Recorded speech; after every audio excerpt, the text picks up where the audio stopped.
Hello, hello, hello. I am the Cerebral Palsy Vigilante, Zachary Fennell, continuing my fight against the injustices, misconceptions, and stereotypes bring the CP community, my community. One such misconception is people with cerebral palsy cannot live active lifestyles. False. Don't just believe me, though. Let me prove it. I've gone from never an athlete to sponsored Team IBB, baby. I've completed multiple 5Ks, and as of October 9th, 2016, a half marathon. But I'm not alone. There's Brandon Ramey, who played college football at St. Thomas More despite having cerebral palsy, plus Daryl Perry, a personal trainer who happens to have CP.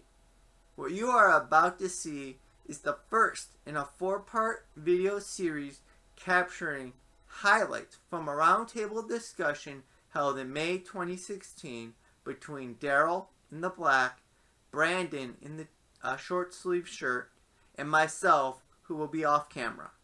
Enjoy.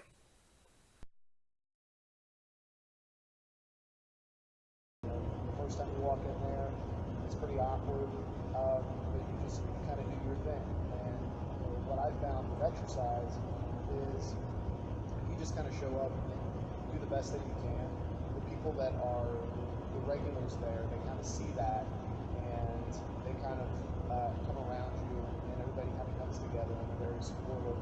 And it's tough with CP because, gosh, you want to fit in. You don't want to be different. But then after a while, people are saying how inspiring you are. The first dozen times you hear it, you probably roll your eyes and like, whatever, I'm just here to do what I want to do. You kind of realize, you know what, maybe that's not such a bad thing. So, for me, it's kind of the same thing now, even as an adult, as what it was as a kid, where I like games. And I continue, I don't play competitive sports or anything like that, but I do regular exercise routines. I try new things, strength training, running. I tried yoga, but that's it's an interesting thing to see. Supposed to do, but yeah, just trying new things, and that's something that I found that I really enjoy doing. So I continue to do it. So. Interesting because there are some people with CP who basically swear by it and love yoga, and then there's the other point you hit on about being called an inspiration.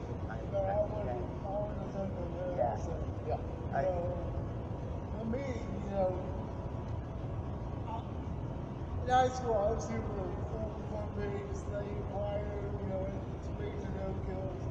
And at the time, it was like everyone out here was like, God,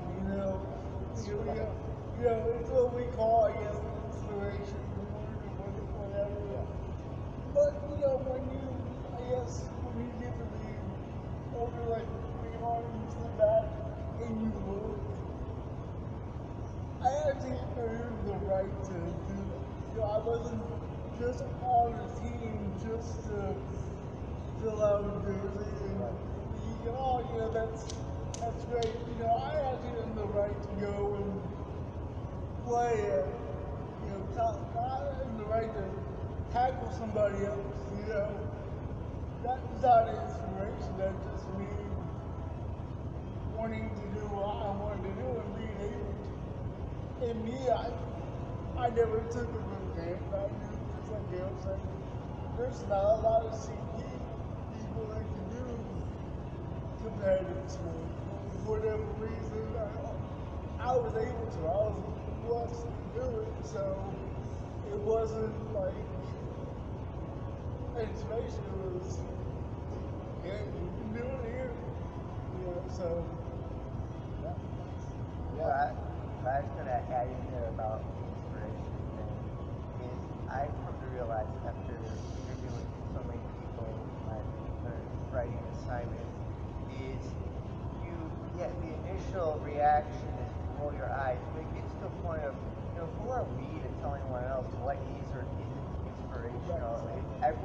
their own perspective they're coming from, and that's going to help them see, something that's, ordinary or normal to us is inspiring to them, and who are we to tell them, don't find me inspiring? That's Well, if anything, what it does positive is it shines a light on CP